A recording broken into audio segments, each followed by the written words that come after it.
Assalamualaikum warahmatullahi wabarakatuh.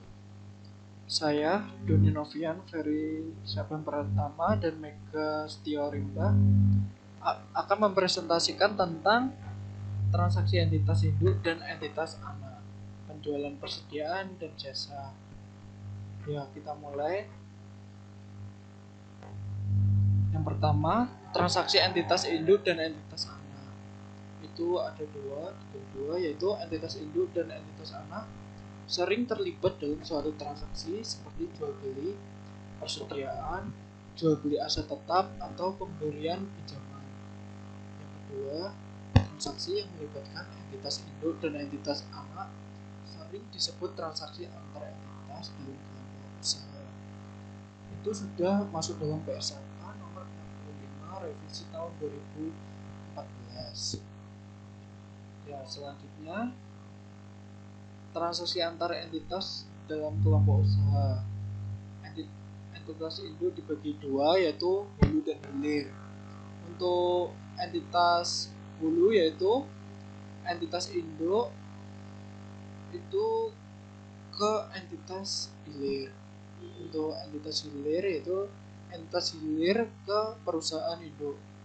Jadi transaksinya itu transaksi dari entitas induk ke entitas anak, itu yang dimaksud tentang hulu.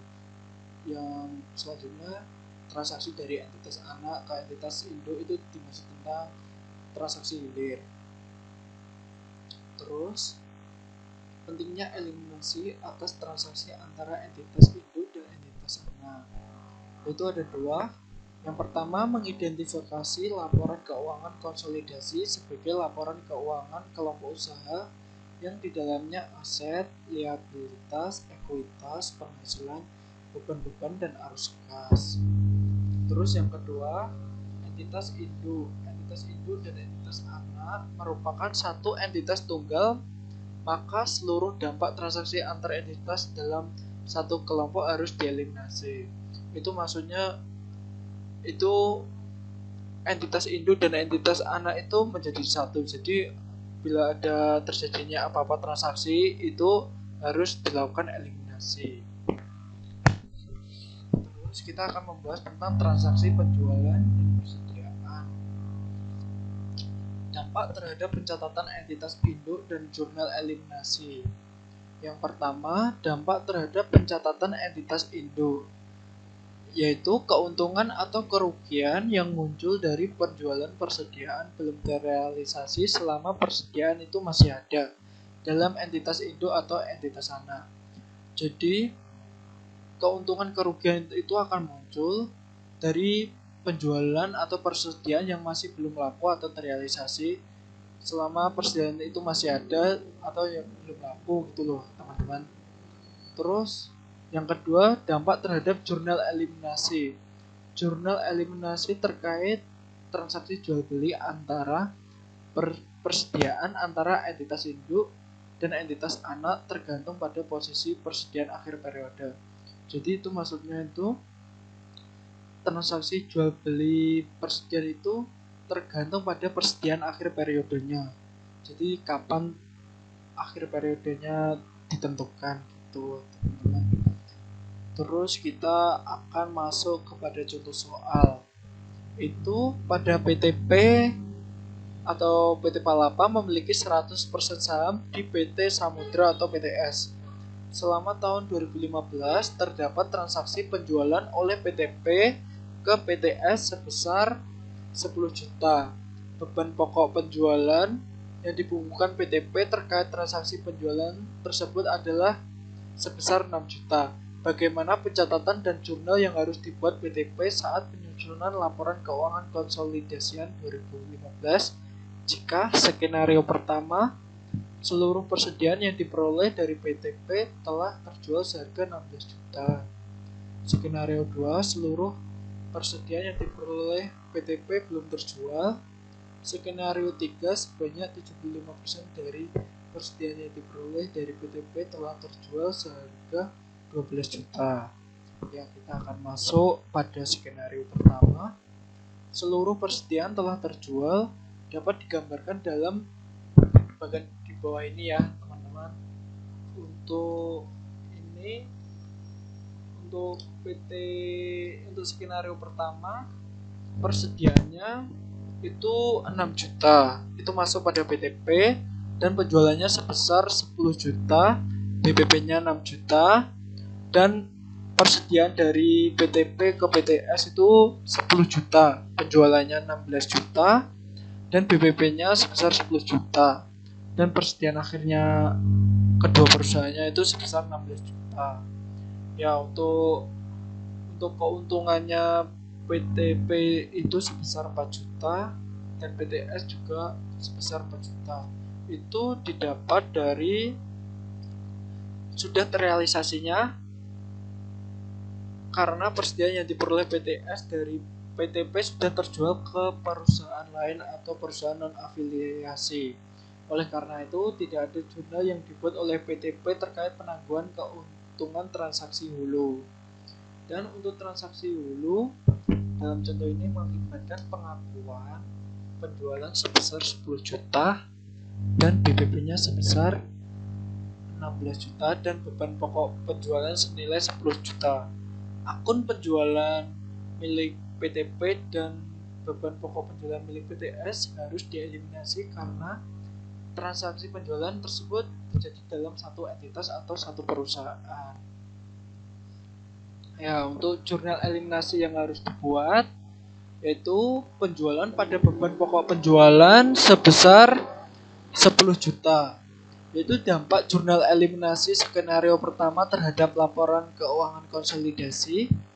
Yang pertama itu akunnya itu penjualan sebesar 10 juta pada BTP, 16 juta pada BTS.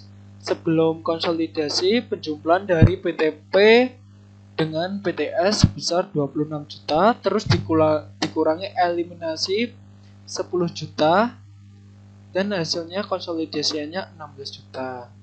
Beban pokok penjualan BTP-nya 6 juta, dan BTS-nya 10 juta, digabungkan menjadi sebelum konsolidasi sebesar 16 juta, terus dikurangi eliminasi sebesar 10 juta. Jadi konsolidasiannya pada beban pokok penjualannya sebesar 6 juta. Untuk persediaannya ini kosong. Terus kita akan masuk pada skenario 2. Seluruh persediaan belum terjual.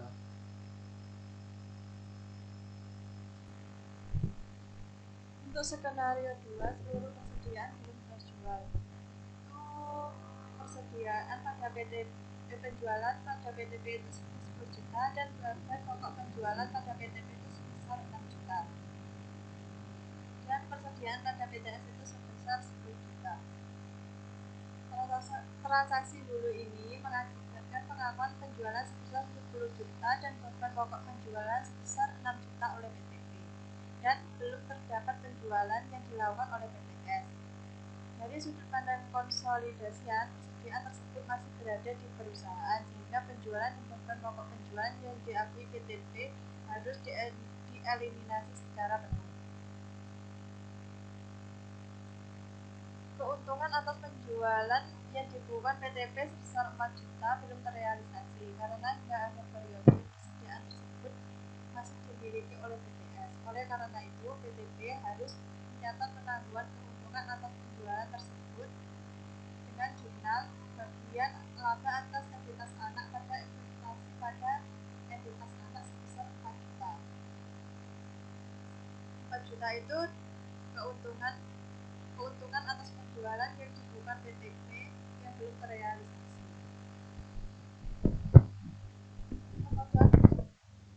Sebenarnya ya, kakak berani cari kita tuh belum.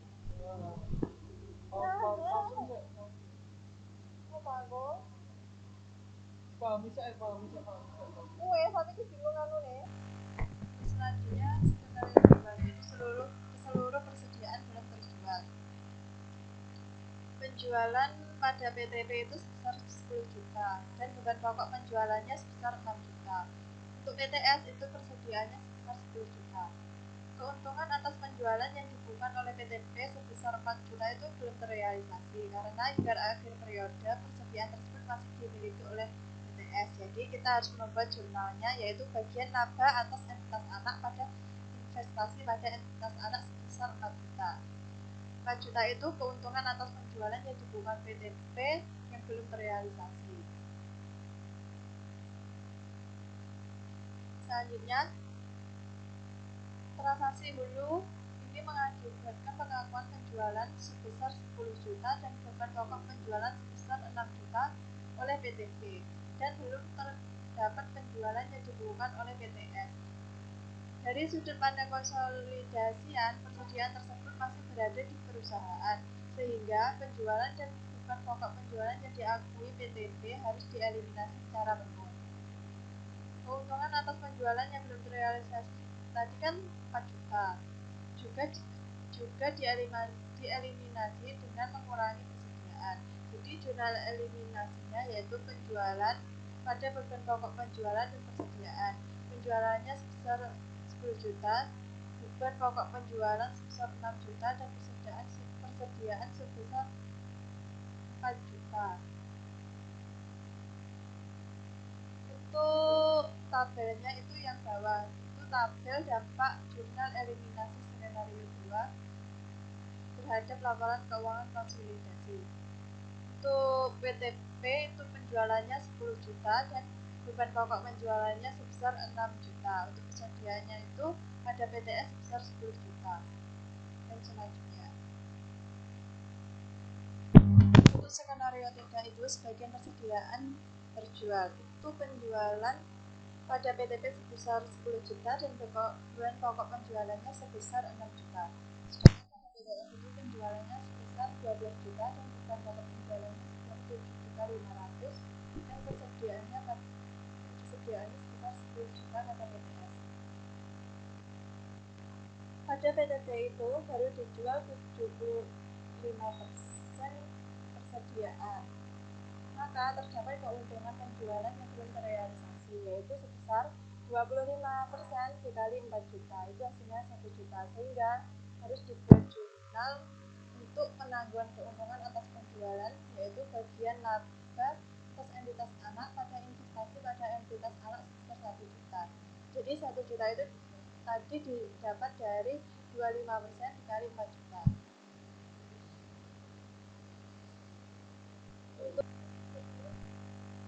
Untuk 10 juta itu didapat dari transaksi pada dulu ini mengakibatkan pengakuan penjualan sebesar 10 juta dan beban pokok penjualan sebesar 6 juta. Jadi penjualannya itu 10 juta. Untuk beban pokok penjualan yang nilainya 9 juta itu dapat dari eliminasi dibuat atas akun penjualan yang dilaporkan PTP, yaitu sebenarnya 10 juta, dan keuntungan atas penjualan yang belum terrealisasi sebesar 1 juta dieliminasi dengan mengurangi akun persediaan. Jadi 10 juta dikurangi 9 juta dikurangi 1 juta itu hasilnya 9 juta. 9 juta itu bukan pokok penjualannya, dan untuk persediaannya itu sebesar 1 juta. Terdapat 1 juta itu dapatnya dari keuntungan atas penjualan yang belum terrealisasi.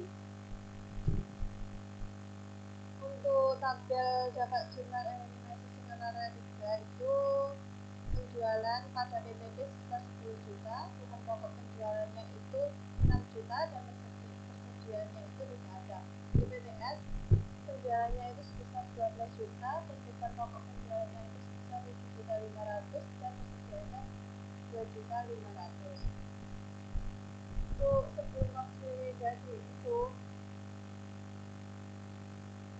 penjualannya itu sebesar 22 juta dan beban pokok penjualannya itu 3.500.000 dan persediaannya itu 2.500.000. Selanjutnya itu transaksi hulu penjualan persediaan. Jadi transaksi hulu penjualan persediaan itu merupakan penyesuaian terhadap saldo beberapa akun terkait dengan transaksi penjualan persediaan perolehan oleh entitas induk dan entitas anak. Kita langsung saja ke contoh soal. Ini contoh soal yaitu neraca saldo per 31 Desember 2015 PT Nusantara dan PT Andalas. Contoh soal ini dapat dilihat pada buku AKL 1 Dwi Martani halaman 150. Untuk informasi tambahannya, itu PT Nusantara telah melakukan pembelian sebesar 75% saham PT Andalas pada 1 Januari 2015 besar nilai bukunya, yaitu sebesar 900 juta. Nilai wajar kepentingan pengendali sama dengan nilai bukunya, yaitu sebesar 300 juta. Untuk kedua, selama tahun 2015 PT Andalas melaporkan perolehan laba bersih sebesar 200 juta dan mengumumkan pembagian dividen sebesar 50 juta. Yang ketiga, dalam transaksi penjualan yang dilakukan oleh PT Nusantara terdapat penjualan kepada PT Andalas sebesar 100 juta dengan beban pokok penjualan sebesar 40 juta. Sampai 31 Desember 2015, persediaan yang diperoleh PT Andalas dan PT Nusantara seluruhnya belum terjual. Untuk pembahasannya yaitu untuk yang pertama itu PT Nusantara mencatat investasinya di PT Andalas menggunakan metode ekuitas. Pencatatan yang dibuat PT Nusantara selama tahun 2015 itu investasi pada PT Andalas pada kas. Jadi jurnal ini untuk mencatat pembelian saham PT Andalas. Tadi membeli saham sebesar 900 juta. Jadi investasi pada PT Andalas pada kas sebesar 900 juta. Untuk jurnal kedua itu mencatat bagian PT Nusantara atas laba bersih PT Andalas. Itu jurnalnya investasi pada PT Andalas pada bagian laba atas PT Andalas itu sebesar 150 juta. 150 juta itu didapat dari 200 juta dikali 75%. Hasilnya 150 juta. Untuk jurnal ketiga itu kita mencatat bagian PT Nusantara atas dividen PT Andalas. Itu jurnalnya kas pada investasi pada PT Andalas sebesar 37.500.000 rupiah. Itu didapat dari 50 juta dikali 75%. Hasilnya 37.500.000 rupiah.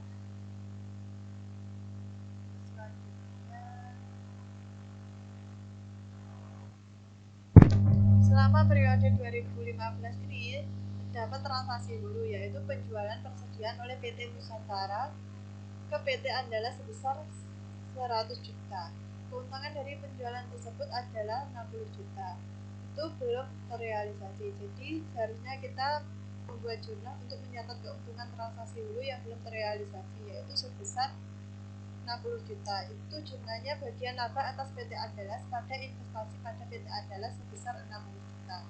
60 juta itu terdapat dari 100 juta dikurangi 40 juta. Itu bisa dilihat pada buku AKL halaman 151.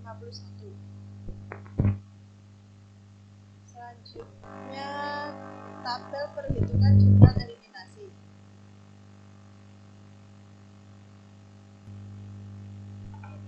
Untuk tabel perhitungan jumlah eliminasinya yaitu saldo awal pada PT Nusantara tadi kan 900 juta, saldo bersihnya itu 150 juta tadi pada jurnal tadi. Untuk dividennya itu 37 juta 500 ribu rupiah. Untuk saldo akhirnya itu sebesar 1.012 juta rupiah.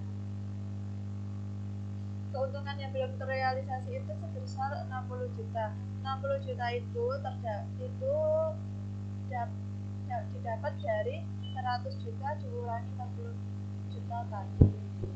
Untuk saldo akhir disesuaikan itu 1.012 juta itu dikurangi dengan 60 juta sehingga hasilnya itu 952 juta 500 ribu rupiah. Untuk bagian laba atas PT Andalas itu 150 juta dikurangi dengan 60 juta, hasilnya itu 90 juta rupiah.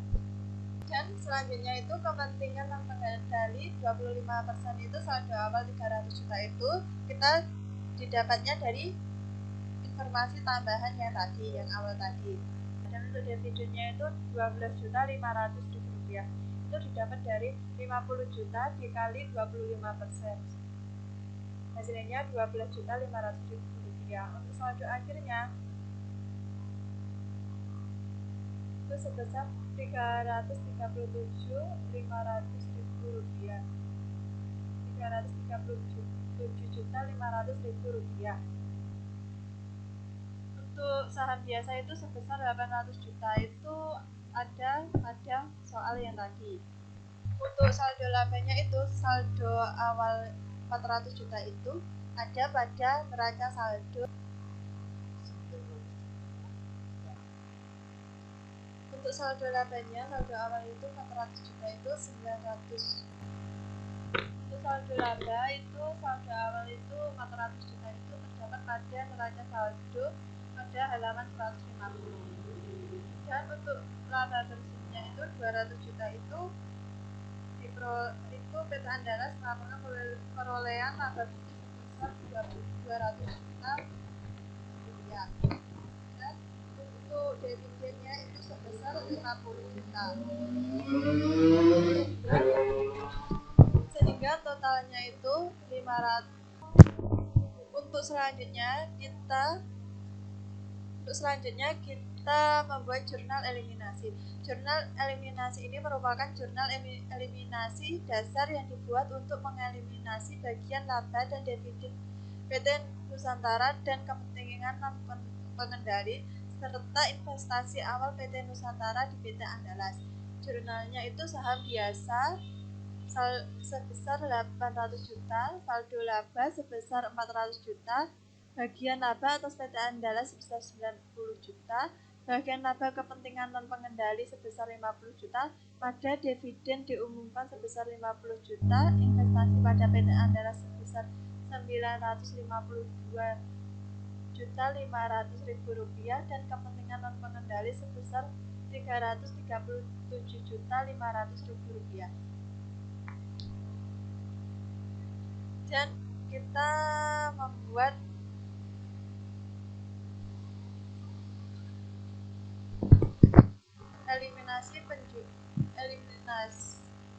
mengeliminasi penjualan persediaan antara PT Nusantara dan PT Andalas dengan akun penjualan pada beban pokok penjualan dan persediaan. Penjualan sebesar 100 juta, beban pokok penjualan sebesar 40 juta dan persediaan sebesar 60 juta.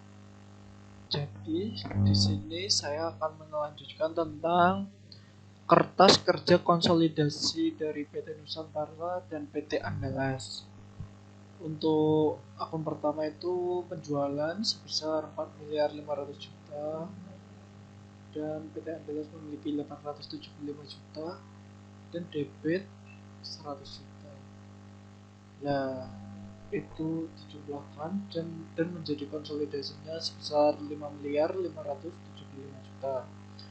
Yang kedua itu akunnya beban pokok penjualan sebesar itu min ya teman-teman, jadi itu negatif 3 miliar dan PT Andalas 550 juta dan memiliki kredit 40 juta, jadi sebesar 2.510 juta masuk pada konsolidasi, itu negatif pada perusahaan. Dan beban operasinya sebesar 900 juta pada PT Nusantara dan PT Andalas sebesar 100 juta, yaitu konsolidasinya sebesar 1 miliar. Beban penyusutannya 250 juta dan PT Andalas 25 juta. Dan konsolidasinya 275 juta dan beban amortisasinya 50 juta pada PT Nusantara.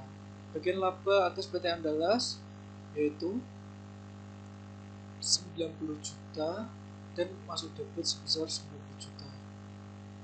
Ya, laba bersih untuk konsolidasi yang PT Nusantara itu jadi penjualan dikurangi dari beban-beban di bawah ini. Itu jadi laba bersih konsolidasinya itu sebesar 690 juta untuk PT Nusantara dan PT Andalas sebesar 200 juta, yaitu total debitnya itu penjualan dari penjualan sebesar 100 juta dan bagian laba sebesar 90. Jadi total debitnya laba bersihnya 190 juta, kreditnya 40 juta, dan konsolidasinya 740 juta. Dan penghasilan kepentingan non pengendali itu hanya masuk di bagian debit ya teman-teman. Itu 50 juta didapat dari informasi tambahan yang tadi, atau didapat dari pembagian dividen tadi untuk perusahaan. Bagian induk atas laba bersih sebesar 690 juta, 200 juta, yaitu untuk penghasilan kepentingan non pengendali 50 juta ditambah laba bersih konsolidasian itu sebesar 240 juta, dan kreditnya 40 juta, konsolidasinya 690 juta. Dan ini untuk laporan perubahan saldo laba itu. Jadi saldo yang tadi, jadi untuk bagian induk atas laba bersih itu 690 juta, itu ditambah dengan laporan perubahan saldo laba, saldo awal saldo laba sebesar 1.500.000.000 juta, dan laba bersihnya 690 juta dikurangi 300 juta. Jadi saldo laba akhirnya untuk PT Nusantara itu sebesar 1.890.000.000 juta. Dan untuk PT Andalasnya yang tadi pembagian 200 juta, terus ditambah 400 juta, ditambah lagi 200 juta, dan dikurangi pembagian dividennya itu 550 juta. Dan sama seperti tadi untuk saldo laba akhirnya masuk di debitnya 640 juta, dan untuk kreditnya 90 juta. Untuk konsolidasinya juga sama, jadi saldo akhir 1.890.000.000 juta. Untuk laporan posisi keuangan kas dan setara kas 1.087.500.000. Piutang usahanya 800 juta, persediaannya 650 juta, investasi pada PT Andalas 952.500.000, tanah 1.500.000 juta, bangunan dan peralatan 1 miliar. AKM penyusutannya itu dikurangi sebesar 750 juta untuk PT Nusantara. Terus dan untuk PT Andalas sebesar 600 juta, dan untuk piutang usahanya 375 juta, 400 juta, dan tanahnya 500 juta, dan 400 juta dikurangi AKM penyusutannya. Dan itu total asetnya semua dari PT Nusantara itu 7.590.000 juta, dan untuk PT Andalasnya 2.150.000 juta, dan kreditnya 1.020.500.000, dan konsolidasinya 3.727.500.000, dan total liabilitas dan ekuitasnya sebesar 7.590.000 juta untuk PT Nusantara, dan untuk PT Andalas 2.150 juta, dan debitnya itu 1.440 juta, dan kreditnya 427.500.000, dan konsolidasinya 3.727.500.000 rupiah. Ya, jadi untuk transaksi hilir penjualan persediaan itu sama transaksi yang pertama, yaitu transaksi hulu. Bedanya di sini kita itu dari entitas anak itu ke entitas induk, sedangkan untuk transaksi yang pertama tadi transaksi hulu itu dari entitas induk ke entitas anak gitu teman-teman. Ya, kita langsung saja ke transaksi penjualan jasa. Pada eliminasi untuk transaksi penjualan jasa tidak sekompleks eliminasi dalam penjualan persediaan. Yang kedua, dalam transaksi penjualan jasa, pendapatan jasa yang diakui oleh entitas induk dan entitas anak akan menjadi beban anak atau entitas induk pada nilai yang sama. Yang ketiga, eliminasi hanya menghapus akun pendapatan jasa dan beban. Kita langsung ke contoh soal. PT Palapa atau PTP memiliki 100% saham di PT Samudra atau PTS. Pada Desember 2015, PTP memberikan jasa perawatan mesin kepada PTS sebesar 20 juta. Tagihan telah dikirimkan pada 25 Desember 2015. Sampai 31 Desember 2015, PTS belum membayar tagihan tersebut. atas transaksi pemberian jasa pada PTP, kita membuat jurnal sebagai berikut, yaitu kita membuat jurnal untuk mencatat pemberian jasa perawatan mesin kepada PTS dengan jurnal piutang usaha pada pendapatan jasa sebesar 20 juta rupiah. Sementara itu, PTS akan membuat jurnal untuk mencatat beban perawatan mesin dengan akun beban perawatan pada piutang usaha sebesar 20 juta rupiah.